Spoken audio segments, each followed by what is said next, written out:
Chers amis, bonjour. Nous sommes le lundi 1er avril 2024. Il est 10 heures. Quelques news de l'Arménie, de l'Artsakh et de la diaspora arménienne. Dans sa bénédiction Urbi et Orbi, à l'occasion de Pâques, depuis la place Saint-Pierre de Rome, le pape François a évoqué les discussions de paix entre l'Arménie et l'Azerbaïdjan et le respect des lieux de culte en référence au patrimoine arménien vandalisé en Artsakh occupé. Il n'a pas cité le terme d'Artsakh, mais il a parlé effectivement du respect du patrimoine en fait. Voilà. Le pape a dit: de même, j'encourage donc suite à ces vœux de paix dans plusieurs régions donc, du monde, dont le Moyen-Orient, dont l'Ukraine, voilà, dont Haïti. Il a aussi évoqué l'Arménie, fort heureusement. Voilà, le pape a dit: de même, j'encourage les discussions entre l'Arménie et l'Azerbaïdjan afin qu'avec le soutien de la communauté internationale, ils puissent poursuivre le dialogue, secourir les personnes déplacées et respecter les lieux de culte de différentes confessions religieuses et parvenir le plus rapidement possible à un accord de paix définitif. Voilà donc une bonne chose, à part que les différentes confessions religieuses, c'est surtout le patrimoine religieux arménien qui est aujourd'hui détruit, menacé et vandalisé par l'Azerbaïdjan. Ce ne sont pas d'autres lieux de culte qui sont aujourd'hui menacés, tant en Arménie qu'en Artsakh d'ailleurs. Voilà. Donc voilà une référence aux Arméniens, à la paix, donc le souhait de la paix. Voilà une bonne chose du Vatican qui ne se démarque pas, qui reste dans sa neutralité malgré tout, mais qui demande aussi le respect du patrimoine religieux des religions sans évoquer celle des Arméniens. Bien évidemment, il s'agit des Arméniens puisque aujourd'hui, preuve à l'appui, ce sont les églises arméniennes, ce sont les lieux de culte arméniens qui sont vandalisés, détruits ou défigurés par l'Azerbaïdjan qui mène une politique anti-arménienne haineuse d'effacement de toute trace arménienne dans ce territoire de l'Artsakh qui est depuis des millénaires un territoire arménien. Alors hier le message donc du catholicos Karekin Dodo qui était à la messe de Pâques en fait à l'église Subkrikol Salovoric d'Erevan. Il a affirmé que les actions expansionnistes de l'Azerbaïdjan créent des menaces directes pour la sécurité de l'Arménie. Voilà donc en fait le catholicos Karekin II se démarque un peu plus que peut-être le gouvernement arménien, voilà, il évoque effectivement le risque, le danger donc, de l'Azerbaïdjan par sa politique expansionniste sur l'Artsakh bien sûr et sur l'Arménie. Il a bien sûr demandé le retour en Artsakh en toute sécurité des Arméniens de l'Artsakh.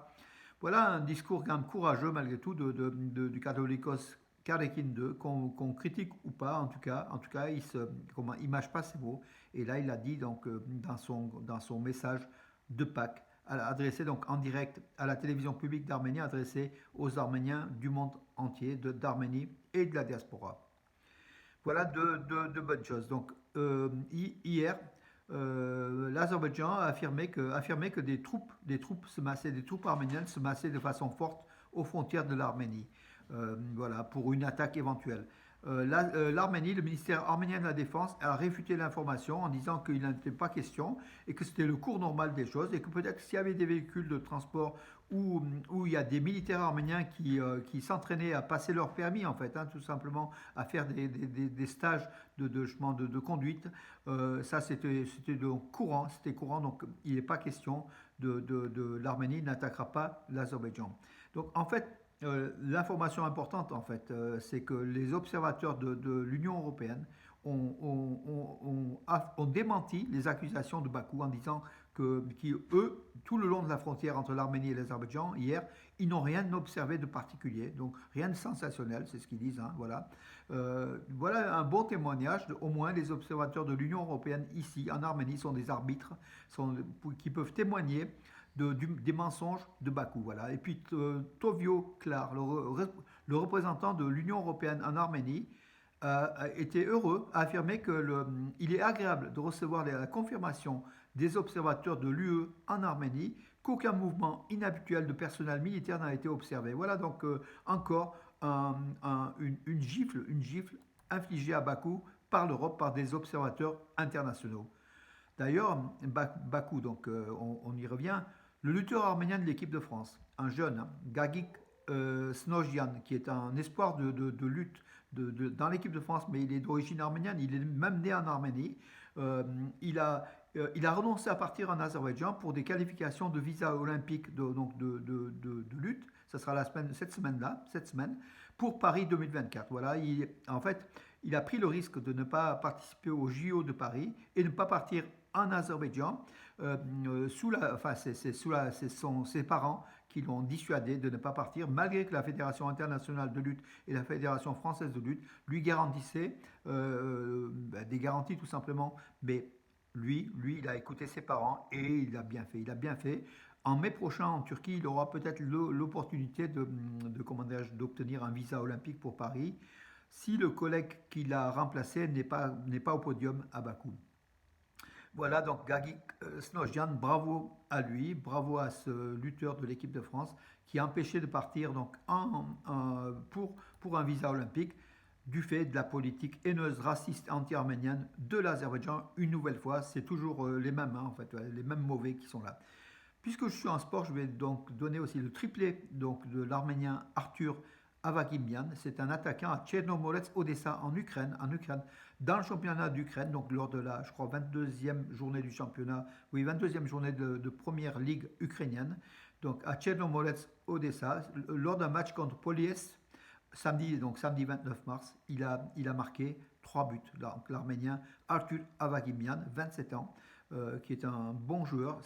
Il a marqué 5 buts cette saison en championnat d'Ukraine et son club de Odessa est à la 6e place du classement du championnat d'Ukraine. Voilà, même en Ukraine, il y a à peu près 500 000, il y avait 500 000 Arméniens. Aujourd'hui, ils sont sans doute plus que 200 000 ou 250 000. En tout cas, il y a des Arméniens qui brillent aussi en Ukraine et c'est une bonne chose. Et puis en football, hier, Sarkis Adamian, l'international arménien, l'attaquant de Cologne en Allemagne, en Bundesliga, il a marqué enfin il a été l'auteur d'une passe décisive de son club contre Augsbourg qui a fait match nul 1-1. Donc en fait le but égalisateur de Cologne, c'est Sarkis Adamian, l'international arménien, qui a fait la passe décisive à son collègue, qui a marqué son collègue Devi Zelke, qui a égalisé. Voilà, donc l'Arménien qui est en forme, malheureusement, il faut le signaler comment dirais-je, Alexandre Petrakov, l'entraîneur national de l'Arménie, l'Ukrainien, hein, n'a pas appelé lors des 2 derniers matchs amicaux contre le Kosovo et contre la République tchèque, n'a pas appelé Sarkis Adamian. Voilà, dommage. De son côté, lors de la 30e journée du championnat d'Espagne, dimanche, donc hier c'était, Arsène Zakharian, qui est l'Arménien de Russie, hein, qui est international russe, d'origine arménienne, du Real Sociedad du Pays Basque, titulaire lors du match Alaves contre Real Sociedad, donc à l'extérieur. Il fut également l'auteur d'une passe décisive sur le but de John Pecheco à la 59e minute du match, et les Basques ont gagné 1-0 grâce voilà, à Arsène Zakharian qui a fait la passe décisive. Voilà, bravo à lui en tout cas. Alors oui, je vais terminer par l'international. Donc Ararat Mirzoyan, le chef de la diplomatie arménienne, dans une interview à la télévision, sur une chaîne de télévision d'Argentine, puisqu'il se trouvait en Argentine ces derniers jours, il a affirmé que nous pensons qu'il est possible de parvenir à un accord de paix avec l'Azerbaïdjan. Et puis toujours donc sur cette même chaîne argentine de Todos Noticias, il a affirmé que pour l'instant, la question de l'adhésion de l'OTAN à l'OTAN de l'Arménie, hein, n'est pas à l'ordre du jour. Voilà. Le ministre arménien des Affaires étrangères l'a déclaré donc, dans une interview à la télévision argentine Todos Noticias.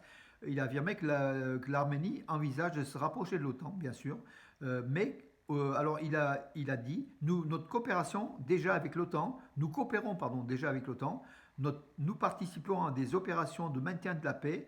Nous étions en Afghanistan, nous avons récemment augmenté le nombre de nos soldats de maintien de la paix au Kosovo.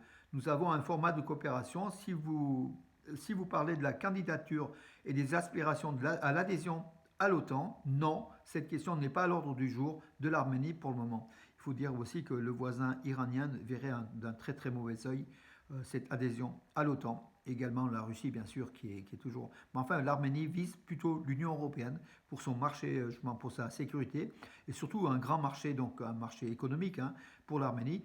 Bien que l'Union économique eurasienne dans laquelle l'Arménie participe, en fait, hein, c'est 60% du flux commercial de l'Arménie. Voilà, donc c'est important avec la Russie, le Kazakhstan, malgré tout, avant d'aller vers l'Union européenne. Donc ce marché de l'UEE, l'Union économique eurasienne, est aujourd'hui l'une des garanties de développement économique de l'Arménie. Et l'Arménie, si elle affiche de forts taux de développement économique, c'est aussi grâce aussi à cette union économique eurasienne.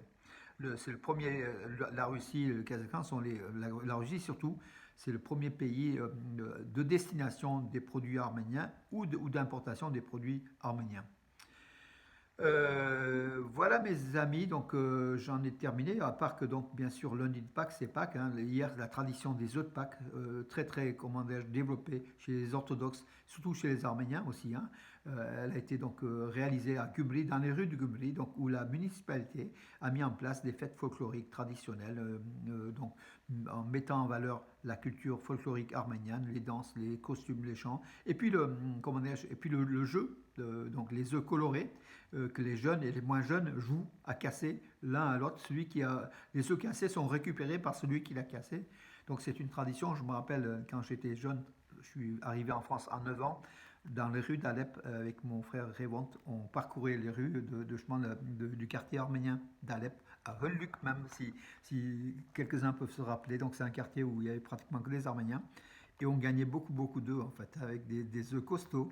On revenait à la maison avec quelques dizaines d'œufs cassés. Voilà aussi la tradition de Pâques, la tradition des œufs.